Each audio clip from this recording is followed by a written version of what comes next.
eessa nure piyaasa eeshamu piyaasa keenya irra gaafa jennu lagaarsiin jedhee sababa silkii cufa gaafa gabbaanii akkaawuntii keenya irra ilaallu birriin irra hin jiru. Cheekizeen kun birrii naannoo birrii 20,000 ta'edha beektaa.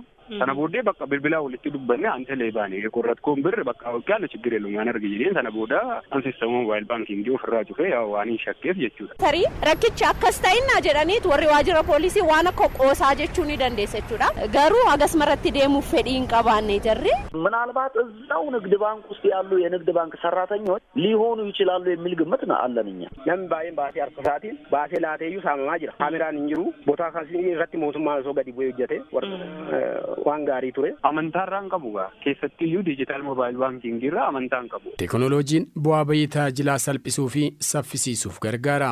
Durdur dhagaa soofanii qaranii ittiin hojii ofii salphifachuun akka teknooloojii guddaa tokkotti ilaalama. Bineensa ajjeesanii gogaasaa marxoo godhachuun bara sanatti namoota sammuun isaanii qaroo ta'etu waan akkasii yaada ture. Yaanni ilmaan namaa gaafa dabalaa deemu guddina teknooloojiis walumaan dabalaa deema. Guddina biyyaaf kan karra saaqu teknooloojiidha. Biyyi kalaqa teknooloojii cimaa qabdu guddina dinagdeetiinis ni dursiti waan ta'eef xiyyeeffannoo biyyoota hundaati. Kabajamtoota dhaggeeffattoota keenya qophii kana gowwoomsa teknooloojii deeffachuun raawwatamaa jiru irratti waan qindeeffanne isiniif dhiyeessina nu waliin tura.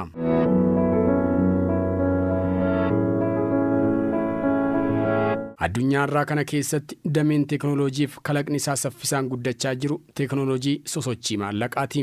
Jabana durii namni tokko waan qalbiin isaa yaaddu argachuu barbaade meeshaa wanta fedhu sanaan gitu dhiyeessee ittiin geeddarata. Namni xaafii fedhu yoo fi garbuu qabatee garbuu nama fedhuu fi nama xaafii barbaadutu walitti dhufuu qaba. Deemsa keessa haalli gabaan itti walirraa bittee gurgurtu nuffisiisaa dhufuu isaatiin qareeyyiin maallaqa xagaraa kan ulfaatina guddaa qabu kalaquun akka maallaqaatti ittiin dhimma ba'aa turan. Tirannaa dheeraa booda maallaqni salphaatee kan bifa waraqaarraa gabaarra jiru maxxanfame.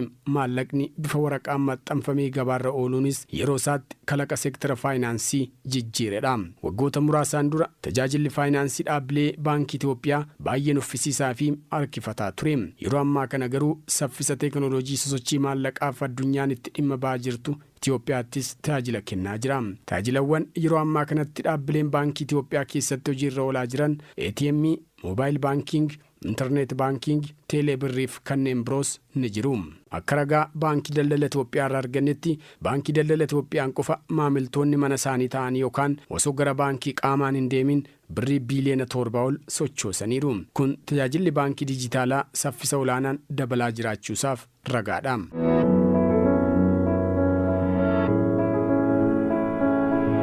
Teknooloojiin akkuma guddachaa deemu yoo sirni dhaabbileen faayinaansii tajaajila baankii dijitaalaa kennan jabaa ta'uu baate haalli teknooloojiitiis ni hammaata. Haalli teknooloojiin godhamu kun sistema baankii cabsuun maallaqa baankii keessa jiru baafachuuti hanga gowwoomsuun maallaqa dabarfachuutti raawwatamu mala. Baankii keessatti erga tajaajilli dijitaalawaa kennamu eegalees haalli teknooloojii kana deeffachuun raawwatamu hammaachaa jira. Keessumaa erga tajaajilli teeleebirrii eegalee ammoo gowwoomsaan raawwatamu daran hammaachuu himata hawaasni. Kebeekii mul'ata magaalaa Adamaa keessa jiraatti. Namoota tajaajila teeleebirriin maallaqni jalaa fudhatame keessaa tokko. Kebeekiin moobaayil baankingii ni fayyadamti. Akka carraatee sistemni moobaayil baankingii guyyoota 2 addaan citee waan tureef baankii daldala Itoophiyaa irraan siif bilbila jechuun sistema isheef sirreessuuf akka namni itti bilbile himti. Booda garuu mooksuun maallaqa jalaa dabarfate. Bilbilanii moobaayil baankii nam fayyadama yeroo baay'ee jechuudha. Maallaqa harkatti qabadheen deemu innis hattuu baqaaf moobaayil baankii fayyadamuutti ka'e jechuudha. Waan hin bitus achumaaniin kaffalaa kaardii illee isaaniin guuttadha jechuudha. Achi guyyaa 2-3 moobaayil baankiin walitti fufee dalaguu dide yookaan hojjechuu naa dide jechuudha. Numa yaalaa na dide waajjira keessa taa'eetiin namaaf maallaqa dabarsuu barbaade na dide kaardii guuttachuuf jedheen na dide jechuudha. Otumaan akkasitti yaalaa jiru natti bilbilama bilbilli. Maqaa koo waamaniitu nagaa nagaafatan jechuudha. Ibaluu jedhamta baankii daldala Itoophiyaa irraa si bilbilaa. Bilbila dhuunfaadhaan moobaayiliidhaan Salamoon Abaatan jedhama baankii daldala Itoophiyaa irraan si bilbilaa ati immoo maamila keenya jennaanan inuu akkaawuntii tokko ol nu biraa qabda moobaayil baankingiidha kanatti yeroo baay'ee fayyadamtu amma immoo moobaayil baankingiin dalagaan jiru yookaan hojjechaa jiru atis akkasuma rakkachaa jirta maamiltoonni keenya hedduun immoo nu komachaa jiranii kanaaf komii kan sirreessuudhaaf sitti bilbilleedhaan tole maaliin godhaa jennaan waan sitti himnu qabna lakkoofsa si himnu san moobaayilii keetti gashita yeroo san si sirrataa tole bilbila biraatti naa bilbilanii jechuudha. Bilbila kiyyaaniin sirreessa waan ta'eef bilbila biraatti kenneetiin bilbila biraadhaan dubbisaan bilbila kanaan sirreessaaf jechuudha. Achi waan tuqe jedhan saniman tuqe achootuman haasaa jiru teekstiin naa seene jechuudha. Birrii amma kana ergiteetta jedhee heloo birrii amma kana ergiteetta jedha barjennaan lakki siistamadha birriin keen tuqamne si sirreessaatii jirraa naan jedhe haaya jedheetiin amma dhumaatti mee maa akkan maal godhu ilaala jedheetiin tole achi hojjennaan amma sitti fufii jedhe maallaqan hambifadhe jechuun maallaqa naa haftee argee nan beeka akkan nyaatames bareera jechuudha. Maallaqa naa haftee bareetan mee ammam na gaafata samma isa ittaanu jedheetiin obsumaan deemeef jechuudha. Amma dhumaatti gaafan deemuuf dhumarratti kan inni na gaafate birrii akkaawuntii korratti hafedha haa jedheen ni beeka birrii na nama qabu jedhee yaadeetiin ati hattuudhaan jedheen ati hattuudha na hataa jirta garuu baay'ee gara jabeessa maallaquma tokkollee na hambifachuu didde jedheetiin bila cuufee. Obbo Abiraam Iddoosaa immoo magaalaa Finfinnee jiraata. Baankii Daldala Itoophiyaa irraa badhaasni akka isa qaqqabe bilbiluun itti himu. Badhaasa sana fudhachuuf ammoo bakkuma jirurraa unka barbaachisu guutuu akka qabu itti himan. Abiraamis Baankii Daldala Itoophiyaa icciitii koonaaf eega jedhee waan amanuuf tole jedhee waan isaan jedhan guute booda maallaqni akkaawuntii isaarraa qabu jalaa hatu nutti hime. Gaafa naa dawwalanii Abiraamii jedhamtaan aan jedheen afaan Amaariffaa se'e. Isaa booda warri 50,000 ol qabdanii qusadhaa badhaafamaa kan jedhu garee sanarraa waan jirruuf nuti amma yeroo kana nigdi baankii sadeen gadda eebbifame achirra jirra waan ta'eef achitti yoo qaamaan dandeesse dhuftee lootoo birriin si qaqqabu waan jiruufi lootoo birrii sana guutuu dandeessa yoo ta'u ta'e immoo achuma teessee guutuu dandeessa information si laannuu qabna jedhani.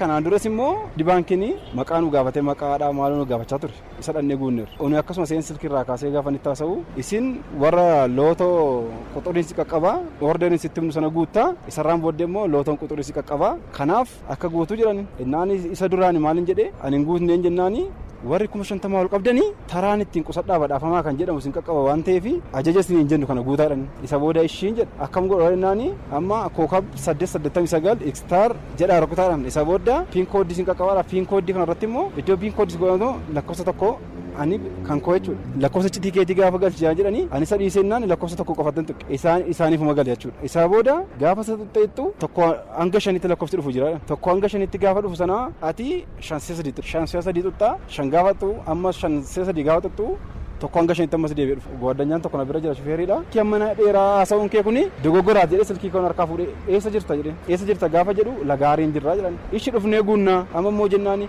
dhufuun gaafatu kun dhumarra geenyerra waan ta'eef achuma jedhee konkolaataa qabna waan ta'eef inni dhufna eessa dhufnure piyaasaa ishi ammoo piyaasaa geenyerra gaafa jennu lagaarsiin jedhee isaa booda silkii cufa. Gaafa gabbaanii akkaawuntii keenyarra ilaallu birriin irra hin jiru.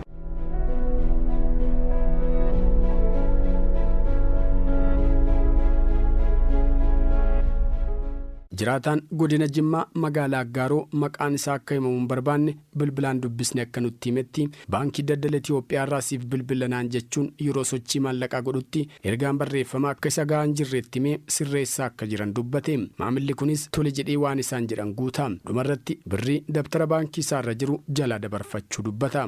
Akka baankii daldala Itoophiyaa irraa naaf bilbilamu Dr. Ekeleen jedhama maqaacha yaadadhu. Dr. Ekeleen jedhama. Sistema sirreessaa jirraa ergaan gabaabaa sii galaa jiraa jedhe naa galaan jiru hin jedhi. Gaafa maallaqa baasee galchu torban sana maallaqaan sochootaa ture jira waan ta'ennaan naa galaan jiru hin jedheeni. Eegaanis waan naa galaan jirreef dhugumatti nama waa sirreessaa jiru wayiin fe'a. Sistema sirreessaa jirraa ajaja wayinaa laata. Koodii kana galchitaa sistema sirreessinaa sana booddee sii seenaa naan jedhee ani waa'ee moobaayil baankingii kan ittiin fayyadamu.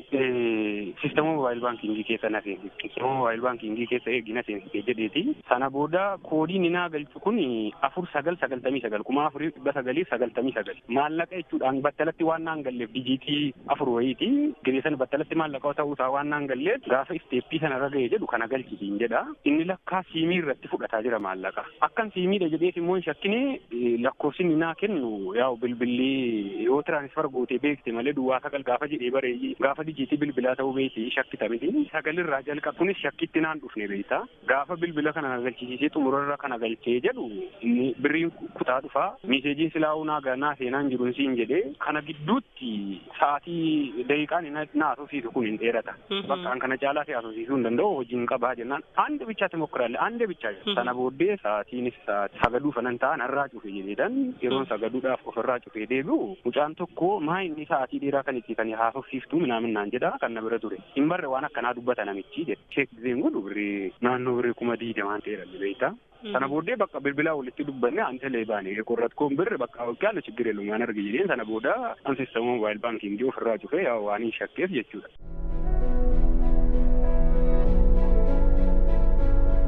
Hanni teekinooloojii da'eeffate kun goleewwan biyyattii adda addaa keessatti babal'achaa jira. Magaalaa Ciroottis hiriyoota sadii bakka tokko ta'anii taphachaa waan jiruuf jireenya mudannoof muuxannoo isaanii waliif qoodaa osoo jiranii bilbilli nama tokko iyya. Innis bilbila kaasee haasofsiisuu eegale. Baankii Daldala Itoophiyaa irraa akka bilbilaniif itti himame. Innis tole maal barbaaddan ittiin jedha. Moobaayil baankingii fayyadamaa waan hin jirreef baankii daldalaa sitti dhiyoo jirutti deemuun banadhu jedhame. Innis lakkii hamman qaqqabu fagoon jira yeroo biraa naaf haa ta'u jedhee bilbila cufuuf yeroo jedhu nama sibira jiru kan moobaayil baankingii fayyadamu yoo jiraate karaa isaatiin siif bannaatii bilbila isaa fayyadami jedhuun. Baankii Daldala Itoophiyaa irraa bilbiluu isaanii waan amaneef hiriyyaa isaa moobaayil baankingii fayyadamu irraa bilbila fudhatee waan isaan jedhan jechuun foormii guutta waan jedhaniif akka isaan jedhanitti lakkoofsi ajajame hunda tuqa. Warri bilbilees hanga maallaqa abbaan bilbilaa qabu keessaa kan ammaaf fudhachuu danda'an fudhatanii bilbila biraa barbaadi kanaan hin ta'u jechuun innis shakkii malee bilbila hiriyyaa isaa biraa fudhata. Hiriyyaan isaa kun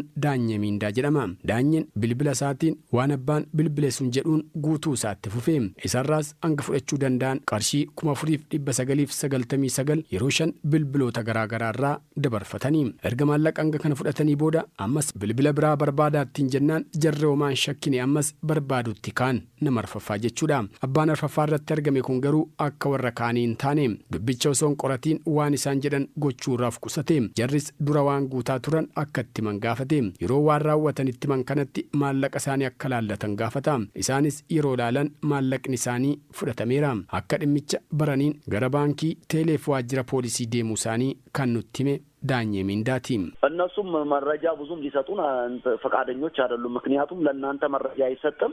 እንደዚህ ergataateen kun raawwate booda teelee deemnee gaafanneerra. Isaanis ragaa nuuf kennuufis eeyyamamoo miti. Inumaayyuu namoonni kun Finfinne mataa'anii isin gowwoomsuu malu jedhanii abdii nu kutachiisan. Baankiis waajjira poolisiis deemneerra.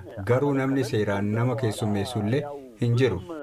እንትን አይደለም የሰጡን ነገር ፊድባካቸው ጥሩ ስላይደለ እኛም በቃ ዝም ብለን ተው ነው በቃ።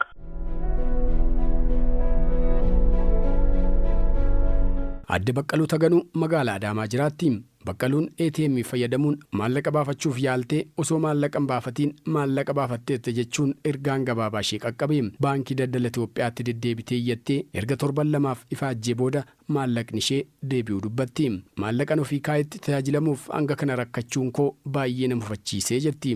ATM gaafan fayyadamu jechuudha. Birrii ajaje garuuyyuu naan baasne gaafan baalaansii koo cheekii koo baay'ee bahee jira naan jedhe. Achumaan naannoo muree sa'aatiin itti fayyadamu dammoyyuu sa'aatii tokkoon booda waan ta'eefiyyuu cufaadha baankichis itti deebi'ee gaafadhu na deddeebisan garuu baay'ee.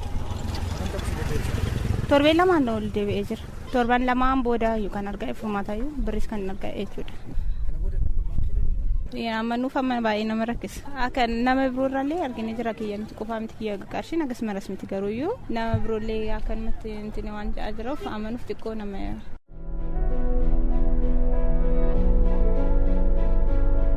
Masfiin Hayilemaarami fi Yeneneesh Hayilemaaram akkuma yeroo hundaa hojii dilee isaaniirra oolanii gara manaa galaniiru. Tilmaamaan sa'aatii 11tti siqa. Bilbilli obbo Masfiin waamnaan kaasanii haasawuu eegalan. Masfiin ergaa karaa bilbilaan dhageetti gammachuu haa ta'u rifaatuu keessa galeera. Obboleettiin miira wal makaa kana hubattee Masfiiniin maal akka dhagee wayita gaafattu baankii daldalaarraa akka bilbilamee fi carraa qusadhaa badhaafamaatiin motorsaayikiliin akka ba'eef itti hima. Obboleettiin gammachuudhaan bilbila harka obboleessa isheetii fuutee jara bilbilaan dubbisuu eegalte. Dhumarratti garuu dubbiin akka isaan yaadan badhaasa osoo hin taane hannatee argame.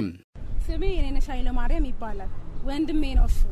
ደወሉለትና መስፍን ኃይለማርያም አይደለም የኔነሽ ኃይለማርያምን jedhama obboleessa koof bilbilanii ati መስፍን ኃይለማርያም jedhamta miti jennaan eeyyeettiin jedha baankii biyyoolessaa irraa siif bilbilaa sagantaa qusadhaa badhaafamaatiin motorsaayikiliin waan siif ba'eef bilbila biraa si bira jiru nutti miti bilbila keetiin foormii siin jennu guutii ittiin jedhan ani isa walii waanan tureef bilbila kiyyaa ittime naaf bilbilanii kan isaatiin foormii jedhan guutuu eegalle isaanis lakkoofsa garaagaraa nutti himuudhaan akka guunuu taasisan boodarraa maallaqni akkaawuntii irra jiru gaafa dhumu bilbilichaa daqiiqaa muraasaaf cufii takka turii banii naan jedhan anis tolee jedheen waan isaan jedhan godhe taatee kana obboleessi koo taa'eet ilaalaa ture boodarraa yeroon bilbila banee ilaalu bilbiloonni ittiin naaf bilbilanis ta'e ergaawwan gaggabaabuun hundi badeera namichatti deebisee yoo yaalu bilbilli cufaadha.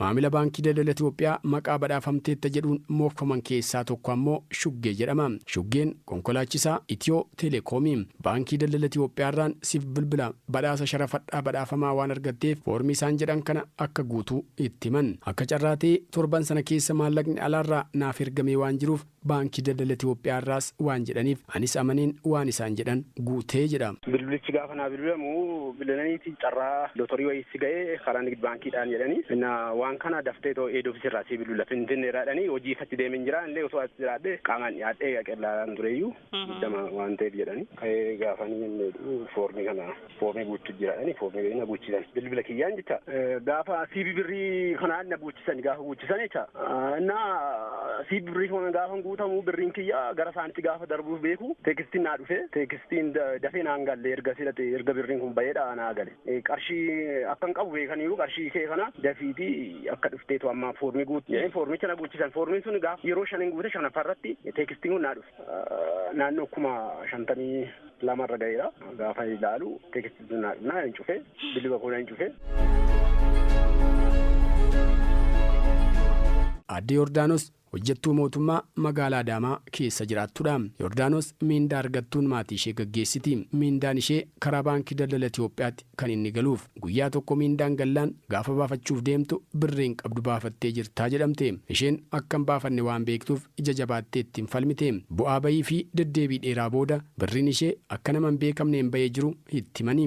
Icciitii kanan dubbatiin jechuun miindaa ishee guutummaatti deebisaniif. ደሞዝ ለመውሰድ በሄድኩበት ነበረ ደሞዝ እንደሌለ የተነገረኝ ማለት ማውጫ ጽፌ ስጠብቅ ስሜ ተጠራ ሚንዳን ገላን ባፈቹን ደም ወረቃ ባሲ በሬሴ ደበሬ ቀብሲፈዴ ታዬ ገቻው ሶንጅሩ ደበሬ ነገኛን ነዋመን ሚንዳ hinqabdu baafattee jirtanaan jedhan yeroo sanatti obboleessa koof maallaqa erguuf deemeen ture gaafa isaan qarshii daftara keerraan qabdu jedhan akkamitti qarshii osoo hin qabaatin baafachuu dhufa jedheen ittiin morme baafatteettaa hin baafanne waraqaan ittiin baafadhee akkanaaf kennan gaafadhe waraqaan sunis barbaadamee dhabame gaafa kanaa baankii daldalaa Itoophiyaa distriktii Adaamaa deemee akkan iyyadhu natti himan achittis waraqaan ittiin barreessee maallaqa baafadhee barbaadamee dhabame sanaan booda qarshiin achuma akka bahee waan beekaniif qarshii koo deebisanii naaf kennan ani miindaan itti dafqee argadhee baafachuuf dhufe sanaa na dhowwachuuf yaaltan anis kana gidduutti baay'ee deddeebi'een ture baay'ee nama gaddisiisa namoota maallaqa baay'ee qabaniif amanamummaan keessan baay'ee rakkisaadha jechuudha jedheen maallaqa koo fudhadhee deeme እኔ ብሬ ስለሆነ ያለችኝን እሷን ስትከለክሉኝ ለምን ብዬ ተጠየቅኳችሁ ብዙ ብር የሚያስገባ ሰው በዚህ አይነት በጣም ችግር አለ ማለት ነው Obbo Alsan Asaffaa hoogganaa sabquunnamtii baankii daldala Itoophiyaadha. Akkuma teekinooloojiin guddachaa deemu namoonni teekinooloojii deeffachuun hannaaf mooksaa gaggeessan baay'achaa deemu. Kun biyyoota guddatan keessas jira. Biyya keenyattis kanumatu nu mudatee jira. Gowwoomsitoonni kun kan isaan hanna kana raawwatan haala mijataa eeggatanidha. Yeroo baankiin keenya qusadhaa badhaafamaa deemsisu yeroo neetworkiin badu akkasumas yeroo sistamni ko'ommatu yookaan biizii ta'u maamiltoota keenya mooksuuf birrii saamaa jiru jedhu. Wanti kun jiraachuu quba qabnaa eeyyan. Sirrii miti furamuu qaba akka furamuuf immoo akkaawuntii yookaan immoo lakkoofsa herreegaa maamiltoota keenya haaromsuu dabalate tarkaanfiiwwan biroo hedduu fudhachaa jira. Maamiltoota baankii daldala Itoophiyaa miiliyoona 34 siiqan kana keessaa yeroo adda addaatti maal godhu keessattuu yeroo baankiin daldala Itoophiyaa sagantaa wayii qabu fakkeenyaaf sagantaa qusadhaa badhaafamaa kan qabu yoo taate lammaffaan sharafadhaa badhaafamaa kan jirus yoo qabaate. Kana malee yeroo neetworkiin badee namoonni baankii dhaqanii waa tokko fayyadamuu irratti hanqinni isaan mudate maal godhu bilbila bilbiluudhaan namootatti maamiltoota keenya jecha dabaluu bilbiluudhaan iddoo akkanarraa sirrii bilbila maqaan kiyyammoo nama akkanaan jedhama akka jirraa ta'ee ati moobaayil baankii fayyadamaa jirtaa jedhee fasi gaafata yeroo kana ati maamila keenya waan taateef yoo baankii keenya irraa moosii bilbilame waan amantuuf bilbila sanaaf deebii kennita jecha eeyyeen moobaayil baankii banadheera simpilaas akkaawuntiin qaba akka jirraa ta'e jidduu kana na didee tureyyuu jettaatis maaliif innis beeka akkas dide tibba sana akka neetwoorkiin hin turre yookaan immoo irariiwwan xixiqqashuun yeroo sana yoo jiraatan ishiitti fayyadamee dhimma ba'achaadha itti dabalata isaan booda mee waan akka kanaa tuqii lakkoofsa akka kanaa tuqii siin jedha asiin tuquta jechaadha maaliif oreedii amanaa deemta nama kana gaafa tuqxu otoo ati hin barbaadiin fedhinnaa keetiin alatti faraankaan akkaawuntii irra jiru gara teelee birriitti akka darbuta jechaadha akkaawuntii baankii daldalaa tokkorraa gara biraatti otoo hin taane akkaawuntii baankii daldalaa tokkorraa gara baankiiwwan birootti otoo hin taane gara kamitti darbaa gara teelee birriitti darba maaliif namoonni waa'ee mooksaa kana raawwatan akkamitti akka faraankaa sana sirraa fudhachuu danda'a waan beekaniif kallattiidhaan gaafa tuqxu gara teelee birriitti darbachaa teelee birrii irraa san maal godhu gara baankii biraatti dabarfatu.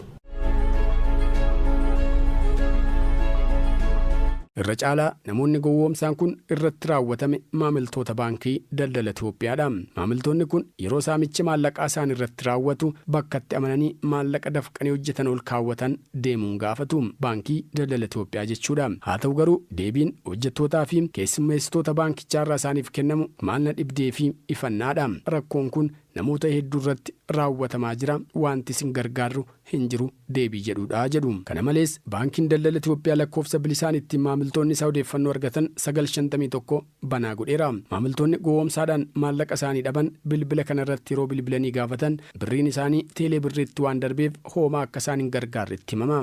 Silaa baankichi maamila isaan amanee birrii ol kaateef itti gaafatamummaa fudhachuu danda'uu qaba ture.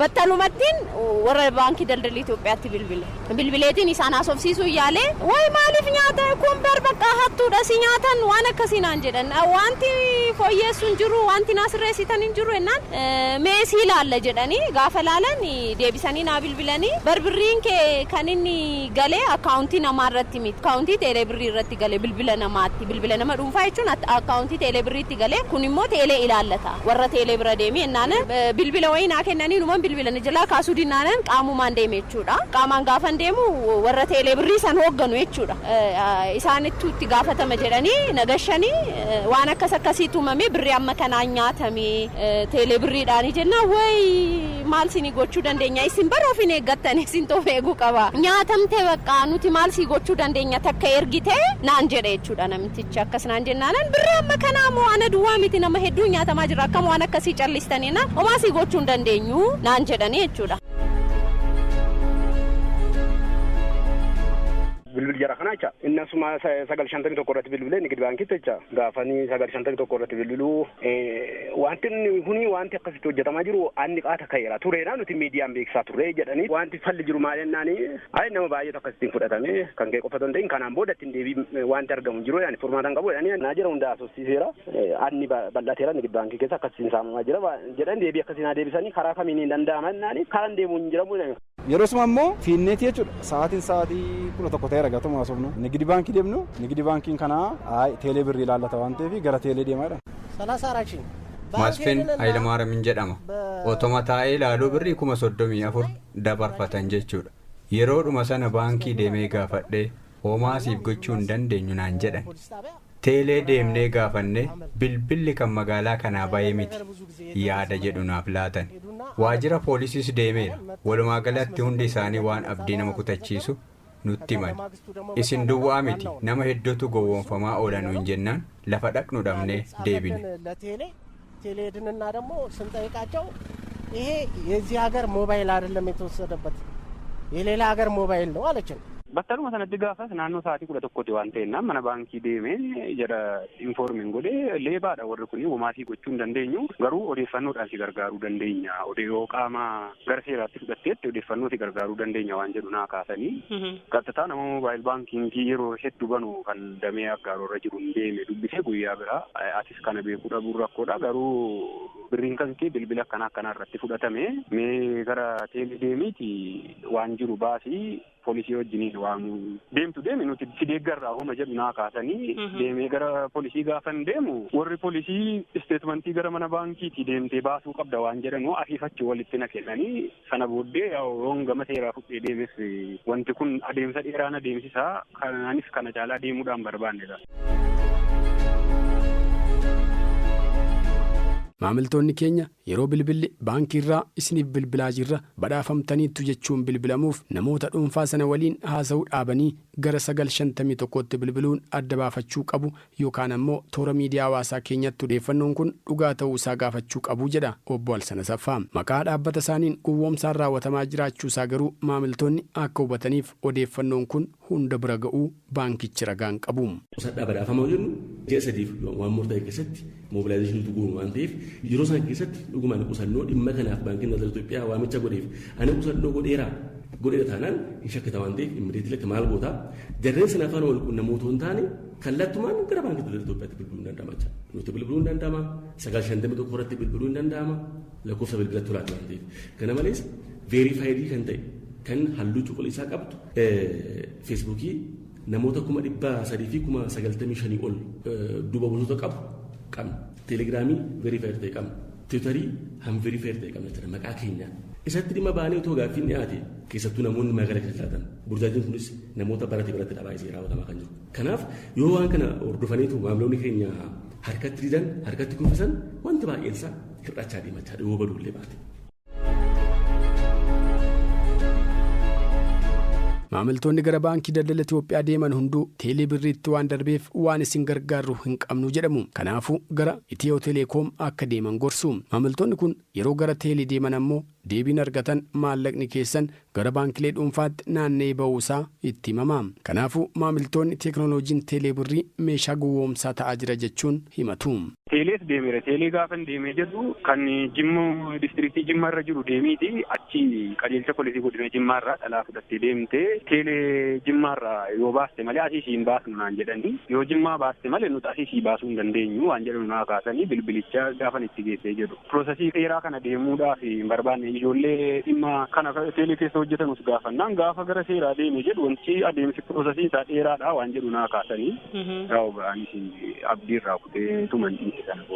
Sana amma sinuman bilbilee jechuudha teelee birrii lakkoofsa qabu lakkoofsa sanarratti bilbilii galmeessisii naan jedhanii achi maalan godhaa jennaan birrichi ba'eera eessatti ba'e Awaash baankitti tiraansfer ta'eera naan jette maalan godhareenaan homaasii gochuu hin dandeenyu nuti jedhan toleedheen gara waajjira poolisii deemee galmeessisee gara teeleetti xalayaanaa barreessan jechuudha yoo xiqqaate abbaan maallaqa sana fudhate eenyu akka ta'e akka baramuuf jechuudha yeroo naa barreessan warri teelee akkuma siin jedhee keessummeessuudhaaf badaas fedhiin qabanii warri waajjira poolisiis dhimma qabanii ana durayyuu namni baay'een kan 80 nyaatamee jira kan 60 nyaatamee jira wayaatis ni nyaatamte baraamma galmeessinee turreeniiti wayi dhuftee amma akkas 60 akkasitti nyaatanii faanaan jedhanii tole maal gooturree maal si gonare maalumaafuu naa barreessaa xalayaan jedhanii naa barreessanii jechuudha poolisii wajjiniin deemnee ragaa gaafa fudhannu ragaan sun wal dhahaadha laalii abbaan bilbila baasee nama biraa abbaan bilbila baasee waraqaa eenyummaan qabu waraqaan eenyummaa isaan waliin attach godhanii yookaan walii qabsiisanii nuu kennan waraqaa eenyummaa nama biraati jechuudha. Innumtu waraqaan eenyummaan sun takka tiitariin qabu abbaan kenneef hin beekamu takka immoo lakkoofsan qabu jechuudha. Laaleetiin warra waajjira poolisiitiin maal gootan kee amma kunoo ragaa wal dhahaa teeleen sinii kenne achi booddee eessa deemtan akkam gootaniin jedheen. Gara 6 kiiloo ammis garasini teeleen tokko jira achi deemu. Gaafa achi deemnu teelee birrii kan hordofu waannaa masraa beetii deemaa jedhani. Waannaa masraa beetii gaafa deemnu sa'aatiidhuma waan ta'eef hojjetaan bahe. Akka carraa namachi keessaa gabbee deebi'u tokko argan. Gaafa achi gad deebinee argannu maal jedha seete hojjetaan baheera waan ta'eef silkii nama waan akkasirra hojjetu tokko jira. Sikuriitii kan keenya kan jiru jedhee Mahammad jedhama silkii isaa nuu kennee ofii isaatiitti dawwale. Ishi silkii inni ittiin isin dawwale kana ammoo na ergaa jedhe gaafa itti ergu yeroo sana fiigaa amma birrichani teelee tiraansferiidhaani nigidi baankii irraa gara Abbaay baankitti darbeera birriin kuni abbaan sun akkam bafannetti fiigaa jedhe gaafa fiinnee dhannee gara 4 kiilootti achi ol deebinee dhufnu birriin achirra jiru birrii 58 qofa jira. Baafatan jechuudha. Biruu Kadaanaan Itiyoo Teelekoomitti hoogganaa diviizhinii biizinesii moobaayil maniiti. Tajaajila teelee birrii erga eegallee ji'oota 10 lakkoofsisneerra. Namoonni tokko tokko teekinooloojii teelee birriitiin fayyadamuun maamiltoota baankii irratti gowwoomsaa garaagaraa akka raawwachaa jiran quba qabnaa jedhu. ቅሬታዎቹ እየመጡ እንደሆነ እናውቃቸዋለን። ደንበኞች ከባንክ አካውንታቸው እየተጭበረበሩ እንደሆነና komiiwwan akka dhufaa jiran quba qabna. Maamiltoonni baankii maallaqa isaanii gowwoomsan siistama haaraa nuti firne teelee birrii diriirsuun maallaqa isaanii hataa akka jiran ni beekna. Warreen rakkoon kun isaan mudate qaaman dhufuu malu yookiin bilbilaan komee isaanii dhiyeeffachuu malu. Tajaajilli komii fuudhaa keenyas guutumaan guututti uwwisa gahaa kennaa hin jiru. Isa kana fooyyeessuuf kan duraan 127 qofa ture itti daballee 126 tajaajila ergaa gabaabaa bilisaa akka kennu gooneerra. Tooftaa kanaan maamiltoota keenya keessummeessaa jirra. ድንገት ጥሪ እየደወለ ማግኘት ያልቻለ ደንበኛ በቴክስትም መስተናገድ እንደሚችል በዚሁ ማስቀመጥ እና ሳክሰስ የተደራሽነቱን ሂደት የማሳደግ ስራ እየሰራን ነው። Maamiltoonni baankii yeroo gara baankiis ta'e gara teelee deemanii fala dhaban gara buufata poolisii deemu. Buufata poolisii gaafa deemanis fala argachaa akka hin jirre dubbatu. Buufanni poolisii himata isaanii irraa fuudhee nan qoradha jechuurra darbee yakkamaa irratti dhiyeessee birrii isaanii deebisuu hin dandeenye. Tarii rakkichi akkas ta'inna jedhaniit warri waajjira poolisii waan akka qoosaa jechuu ni dandeessa jechuudha. Garuu akkasumarratti deemuuf fedhii hin qabaanne jarri. Eessatti waajjira poolisii keessa kam dha? Poolisii Arfaffaa kan Adaamaa akkasitti naa deebisanii bakka hin deemuun dhabee jechuudha. Asiis achis deemee dhabee man taa'e. Gaafa baafatanii jedhanii yerooma sana galgaluma sana abbaa birrii baafates iddoon itti galees lakkoofsan ittiin baafates erga nu ergee waajjira poolisii deemne jechuudha. Isaa booda waajjirri poolisii ordofuutti kennuu godha. Amma ammaatti egaa wanti irra ga'amee fi wanti jedhame hin jirre jechuudha. Acham Amboo irratti achirraas na keessummeessuu hin dandeenye jarri kuni warri Ambooti wanti nuti goonu hin jiru jedhanii waraqaa eenyummaa kanas gaafa laalu asirraa Goojjam irraa ba'e irratti namni kun barbaadamee Goojjam deemee eenyutu si qaba danda'amuu miti jedhanii isaanis abdiin kutachiisan. Dhimma kanarratti Adaamaa gara kutaa magaalaa Boolee buufata poolisii Boolee deemuun yakkoota gowwoomsaan eeruun gara keessan ni dhufaa warri dhufan fala maalii argatan jennee Saajinas Chaaloo Fiqiruu kutaa qorannaa yakkaatti ogeessa qindeessaa qorannaa teeknikaa kan ta'e gaafannee turre. Hangammaa yakkamaan gowwoomsa daddabarsa maallaqaan shakkamee to'atame hin jiru jedhe. Yakkii guyyumsuun waan akkasii hin raawwatamu. Yakkoota kanarratti gaafa eeruun nu qaqqabe irraa kaasee qorannaan hin adeemsifama. Qorannaa adeemsifamu keessatti yeroo baay'ee yakkoonni akkasii kun amala teeknikaal investigeeshinii barbaadu. Qorannaa yakka teeknikaa barbaadu. Yeroo baay'ee namaan kan argamaniiti miti. Bilbilaanii yakkoonni akkasii hin raawwatamu. Bilbilaan lootariin sii ba'eeraa yookaan immoo qarshii manaa baankii kanaatirraa carraan akkasii si ba'eera carraa argattee kanatti fayyadamte jechuudha. Namooti gowwoomfamanii dhufan hin jiru. Kun akkasii akkuma duratti ibsu yaaletti yakkoota teeknikaalii raawwatamanidha. Ragaaleen argaman reessidha. Ragaa teeknikaa barbaadu kan qoratamaa jiran hin jiru. Qorannaarra kan jiran hin jiru. Adeemsarra jira baay'ee finishingiin argan qorannaarra jira. Dhimmi qorannaarra jiru immoo ammas qoratamaa jira. Taayim limiteeshiniin qabu jechuudha. Shakkamtoonni ajajni mana murtii irratti ba'ee barbaadaman hin jiru. Kana jechuun adeemsarra jirra. Saajinas Chaaloo namoonni hanna daddabarsa maallaqaan shakkaman kun dhimmi isaanii qorannoo irra jira haa jedhu malee ogeessonni ogummaa qorannoo akkanaa qaban akka buufata poolisii isaanii keessa hin jirree fi akkuma biyyaattuu hanqinni qorattoota yakkoota akkasii jiraachuu nutti hime. Kana malees yakkoonni akkasii sadarkaa federaalaatti qofa kan ilaalaman ta'uu ibse. Dhimmi saayibarii amala isaatiin yeroo barbaada. Akka qorataatti baay'ee ogeessis dhimma kanarratti bobba'ee jettu reersidha hin jiru. Kun magaalaa Adaamaatti miti akkuma biyyattiitittu jechuudha. Kun faaktii jiru. Kanaafuu dhimma akkanaa kun gaafa dhufu garuu teeknikaalii qorannoon itti adeemsifamu hin jira. Itti adeemsifamaa gaafa qorannaan adeemsifamu bu'aan argamu kutaa qorannaa harka ta'a. Baay'ee waan akkasii sun ammas dirreen hin jiru. Dhimma amma hordofnu kanallee abbaa dhimmaa gargaaruuf malee nuti bakka bu'uun malee. Poolisii federaalaa gaafa bakka bu'uun xalayaan nuti kennee qoradha gaafa nuyi jedhe qoranna.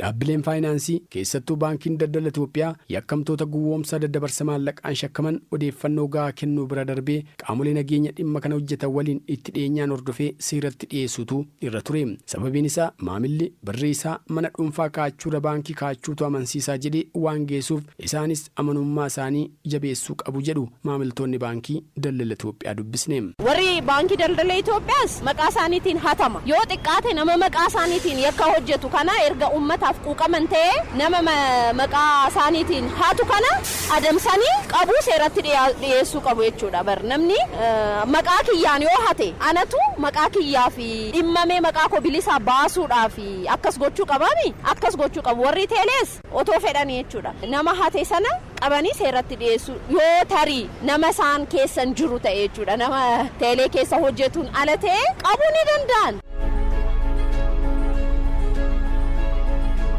Hoogganaan sabquunnamtii baankii daldala Itoophiyaa obbo Alsan namoota yakka gowwoomsaa kanaan shakkinee maallaqa maamila keenya waliin dha'aniiru maamila keenya mufachiisaniiru amanummaa keenya hirrisaniiru jenne odeeffannoo isaanii walitti qabnee qaama nageenyaa dhimmisaa ilaaluuf geessinee garuu hangammaa shakkamaan to'atame tokkollee akka hin jirre nutti hime. Nuti yeroo adda addaa waan kana gaafa nurra ga'u gaafa alaa koomiin dhufu dhimma kana fuunee qaamota dhimmi ilaalatan bira geessina. Garuu namoonni hammammaatti qabamanii seeratti dhiyaatan hin jiran.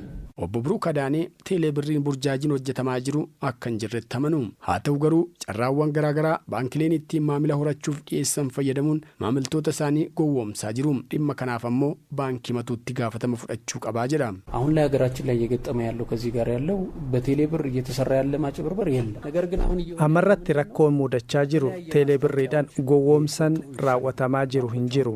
Haa ta'u garuu wanti ta'aa jiru maal seete beeksisoota garaagaraa qusaddaa badhaafamaa keessumattuu baankonni sharafa biyya alaa jajjabeessuuf akkasumas jijjiirraa sharafaa seeran alaa black market hambisuuf beeksisoonni garaagaraa hojjetamaa jiru. Kanaaf ammoo badhaasota garaagaraa qopheessu konkolaataa ta'uu malaa mana ta'uu malaa motora ta'uu malaa kun bal'inaan hojjetamaa jira. Warri gowwoomsan kun ammoo carraa kanatti fayyadamu baankii akkasii irraa siif bilbilaa isteeppiiwwan sitti himu kana guutii badhaasa fudhadhu jechuun mooksuun maallaqa isaanii gara teelee birriitti dabarfatu.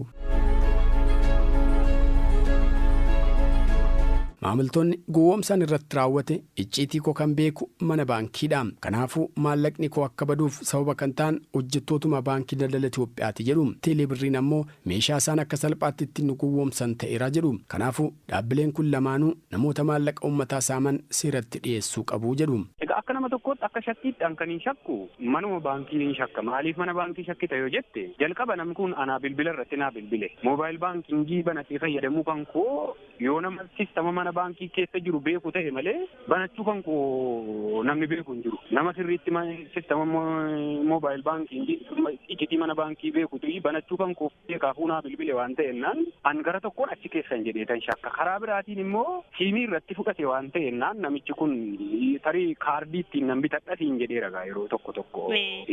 Naannoo teelees nan shakka. Namni kun tarii yoo teelee keessa hojjeta ta'e kaardiin kan bitamu sistama teeleetiif mana baankii gidduudha waan ta'ennaan naannoo sanas nan shakka. Egaa shakkiidha waan ta'ennaan gaafa bitus immoo akka itti qaqqabuudhaan dandeenyeef akkaawuntii irratti miti birrii kana kan inni fudhate siimii irratti fudhate waan ta'ennaan wayi teelee keessa nama hojjetu wayi mana baankii keessa nama hojjetu yookiin immoo sistama qaama lamaan kana yookaan dhaabbata kana lamaanii nama sirriitti icciitii kana beekutu kana godhe. Karaa biraatiin immoo maallaqa qabaachuuf dhiisuu kan keellee beekuudhaan nama mana baankii keessa hojjetu jedheetan shakka akka shakki yookiin immoo achi keessa taa'ee eenyu akka maallaqa qabu eenyu akka sistama kana keessa akka jiru jaratu kenna ta'a. ኢንፎርሜሽኑ ከየት ያገኙት የሚለው ነገር ነው ግራ ያጋባኝ ነው የራሱ እስከ አባቴ ስም ጠርቶ ነው መስፍን ኃይለማርያም አይደለም። namoonni kana raawwatan odeeffannoo guutuu waa'ee koo natti himan maallaqa qabaachuu koo akkamiin beekan kun anaaf gaafiidha yoo namoota baankii keessa hojjetan ta'e malee warri qaama seeraa tofiin jedhanis rakkoo kanarraa bilisa yaada jedhu hin qaban.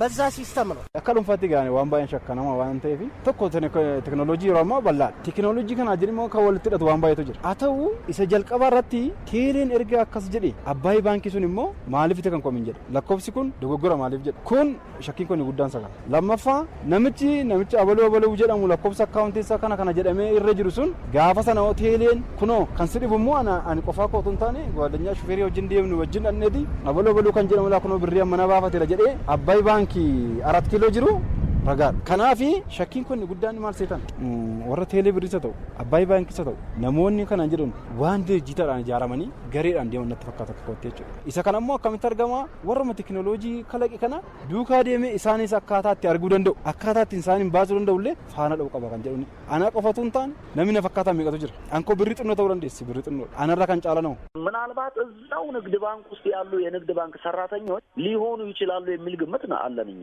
ለምን ምክንያቱም አሻጥር ነው tarii namootuma baankii keessa jiran hojjettoota baankii daldalaa ta'uu mala jedhee yaada sababni immoo odeeffannoo keenya maallaqaan gam qabaachuu keenya kan beeku isaanuma waan ta'eef እንደገና ደግሞ ምክንያቱም እነሱ ሊሆን ይችላሉ እዛው በየቢሮ ውስጥ በየመስሪያ ቤት ውስጥ ያሉ እንደሆኑ ነው እንግዲህ እኔ በኔ በኩል የደመደምኩት በዚህ ነው Baankiin daldala Itoophiyaa garuu hojjettoota koo 99 amanamoo icciitii maamiltoota isaanii kan eeganidha jedha. Yoo akkas ta'e maallaqni maamilli dabtara isaarraa qabu akkamitti baruu danda'anii gowwoomsuudhaan uummanni saamamaa jira laata. Odeeffannoo baankii keessatti qofa argamu kan akka dabtara herregaa meeqa akka qabu qarshii meeqa akka irraa qabu maqaa hanga kaakayyuutti ragaalee ibsan eessa argataniitu maamilatti bilbiluun gowwoomsu laata. Profaayilii nama tokkoo yookaan immoo qabeenya namni tokko nu biraa qabu abbicha irraa alatti qaama sadaffaatti dabarsanii kennuun baankii daldala Itoophiyaa keessa nama ariisa kun guutumaa guutuu dhorkaadha jechuudha kun hojumaata hojjettoonni keenya parsantaan 99 amanamoo qaama sadaffaatti dabarsanii kan odeeffannoo icciitii namaatti akka illee kennin kan seera baankichi baasee hordofanii hojjetan jiru akkuma kana immoo namoonni ati qubaa waamtu tokko lama sadii ta'uu danda'u hanga ammaatti garuu baankiin biraan ga'e jarreen kan qaama sadaffaatti odeeffannoo namaa dabarsanii kennan jiru. Osoo hojii hojjetu baratti mooksaa uumee farankaa muraasa baankii keessaa baasee nama sana fakkaatee fudhate asii Keeniyaa gale darbee gara Dubaayii deemee dhokatee kan jiraatu federaal poolisii waliin taanee karaa intarpooliitiin harka isaa duubatti hidhamee akka inni biyya kanatti deebi'ee dhufu godhameera jechuudha. Kuni qaama sadaffaatiif icciitii himuutu nama ariisisaadha malee qaama sadaffaatti icciitii kennee kan badii raawwate immoo ari'ameetuma cal jedhama miti. Kan ammaa goonaan waan barbaadu sana argateera jedhan icciitii kennuun dhorkaadha hin danda'amu nama ariisaa.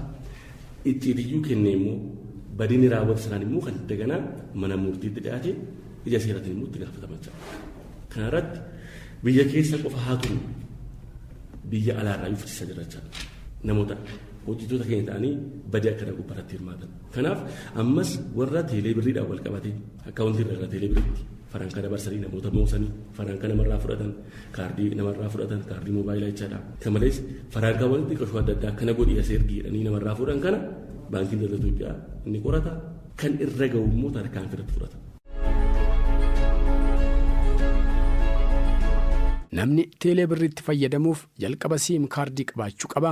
Siim kaardii yeroo bitu odeeffannoowwan garaagaraa irraa funaannee ol kaawwannee qabna. Fakkeenyaaf waraqaa eenyummaa fi gucanne guute jechuudha.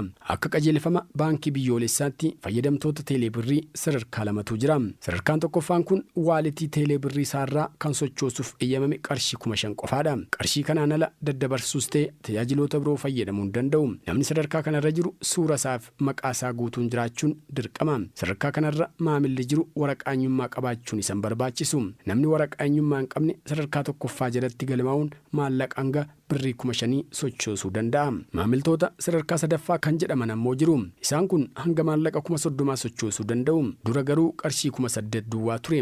Jarri kun maallaqa guddaa guyyaatti waan sochoosaniif sirriitti beekamuu qabu. Kanaaf waraqaa eenyummaa haaromfame yookaan paaspoortii haaromfame qabaachuu qabu. Yeroo galmaa'an kanatti ammoo bifoota sadiin galmaa'uu danda'u. Inni jalqabaa waraqaa eenyummaa isaanii qabatanii bakka gurgurtaa Itiyoo Teleekoom qaamaan dhaquun suura kaanii galmaa'uu danda'u. Yeroo akkasii kana dhimmichi bakka galmeen sun itti irratti raawwatame yookaan ejantoota keenya biratti duwwaa nafu ragaawwan dhufan hojjettoota keenya warra dhimma kan hojjetan biratti irra deebiidhaan ni qulqullaawa. Obbo Biruuk namni galmaa teelee birrii sadarkaa sadaffaatiin galmaa'e tokko ulaagaawwan waraqaa eenyummaa irraa eegalee ragaaleen hunduu bifa qulqulluu fi ragaa dhugaa ta'uu isaa erga mirkanaa'ee booda kan hojiirra oolu haa jedhan malee maamilli baankii daldala Itoophiyaa nuti dubbisne Abiraam Iddoosaa namni jedhamu nama teelee birrii sadarkaa sadaffaan galmaa'etu gowwoomsee maallaqasaa gara teelee birriitti dabarsee jalaa fudhate. Namichi teelee birriin galmaa'e kun waraqaa eenyummaan ittiin teelee birrii galmaa'e siim kaardii bitate lakkoofsa waraqaa eenyummaan qabu. Hoogganaa waraqaa eenyummaa sana mirkaneessees hin qabu. Kana jechuun waraqaan eenyummaa kun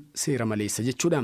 ደረጃ 3 ሆኖ መታወቂያው ፎቶ ስሙ የሌለ ደንበኛ የለም። nama akkasii akkamitti teelee birriitti galmeessitan jennee obbo Biruuk gaafannee turre.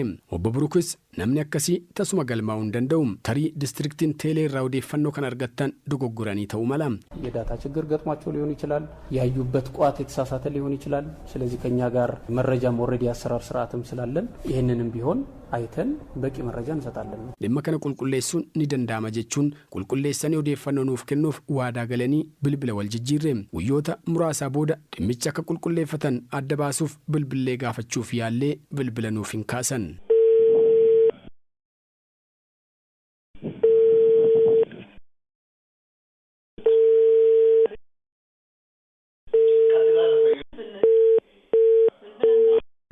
Saamichii fi gowwoomsaan maamiltoota irratti raawwatu kun hawaasni akka dhaabbilee misooma mootummaarraa amantummaa dhabu godha. Yeroo dinagdeen biyyaa qaaleensa jireenyaan goolama hamaa keessa jiru kanatti dhaabbilee gurguddoo akkasii keessatti hannaaf gowwoomsaan kan raawwatamu yoo ta'e yaaddoo hamaa lammiilee biyyattii ta'uu mala. Mootummaan tasgabbii dinagdee fiduu yoo barbaade namoota yakka akkasii uummata irratti raawwatan saaxilee seeratti dhiyeessuu qaba jedhu maamiltoonni baankii. Gaafa bakka baay'ee deemtee waajjira poolisii deemtee teleekominikeeshinii deemtee baankii daldalaa deemtee gaafa deebii dhabdu mootummaatti quba qabuu deemte jechuudha. Mootummaatti akkas gochaa jira maaliif wanta akkasiin sirratu jettee yaadda jechuudha. Kanaafuu ana duwwaa miti namoonni baay'een komii akkasii akka qaban nan beeka.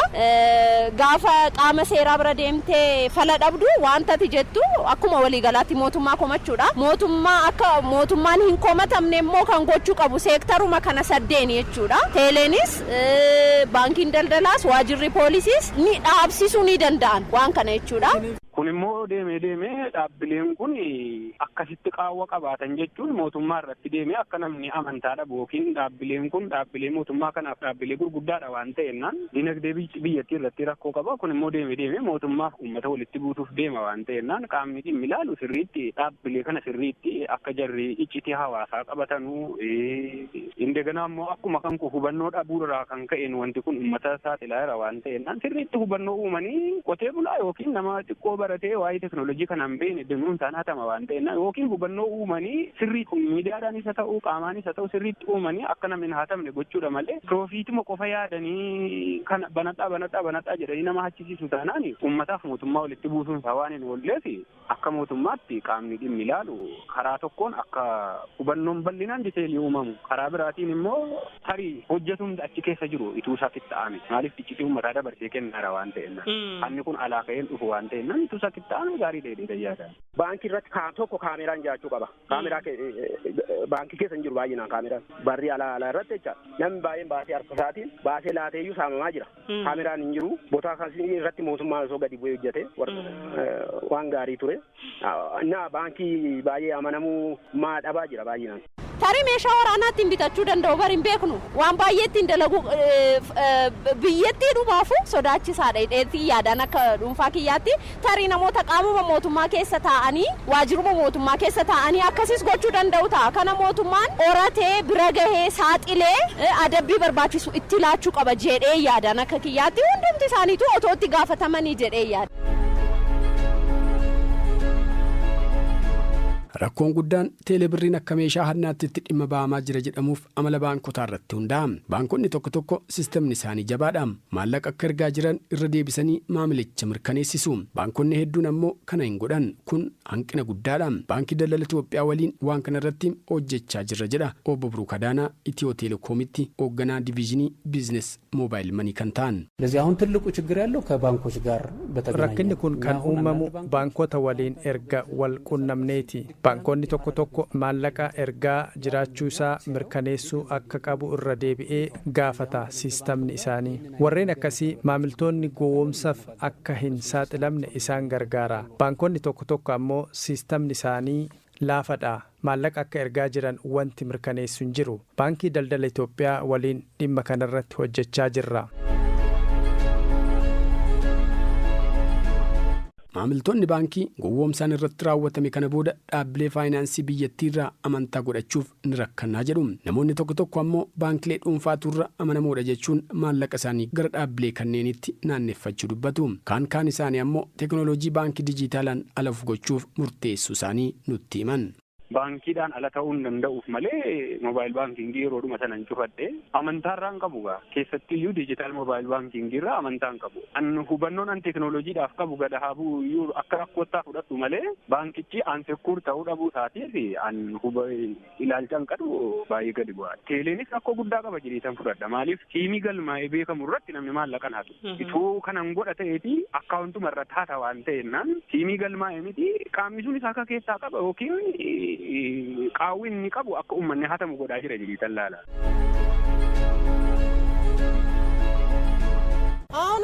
Baankiinis hojjettoota isaa adda baasee beekuu qaba. Odeeffannoo maamilaa kan beeku hojjettoota baankii kanaaf mootummaan illee qorachuu qaba. An amma baankiidhumaa amanee maallaqa kaa'achuu natti ulfaateera.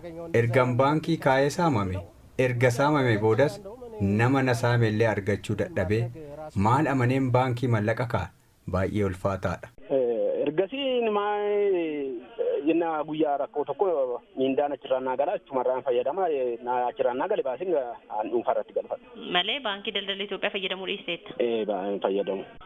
Moobaayil baankingiin kun intan yeroon fayyadamuu qaba guyyaa kun biizii hojiin sitti baay'ateef yeroo tokko na fayyadadhee duras banadhe malee waanichi akka sayminaaf hin galle ergasii fayyadamuun ture dhiiseera. ገንዘብን ወይ በቤት ውስጥ በተለያየ አይነት መንገድ maallaqa mana kaawwachuu wayya yaada jedhu akka qabaannu nu taasiseera.